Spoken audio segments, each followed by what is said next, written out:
What they tolerated would eventually teach them how to forget. Joshua was gone, and with him, the certainty of a single voice. The people asked who would lead first, and Judah stepped forward. Together with Simeon, they moved into the hills, winning battles, pushing enemies back.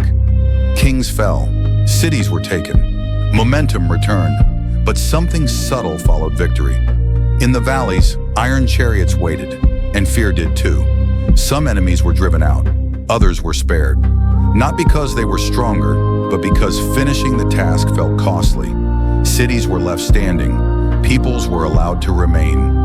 Compromise settled quietly where obedience once stood. Benjamin lived beside the Jebusites. Manasseh kept laborers instead of removing rivals. Ephraim made treaties instead of boundaries. They still called the land theirs, but it was no longer fully free. Judges does not begin with rebellion. It begins with partial obedience, and that would become Israel's pattern.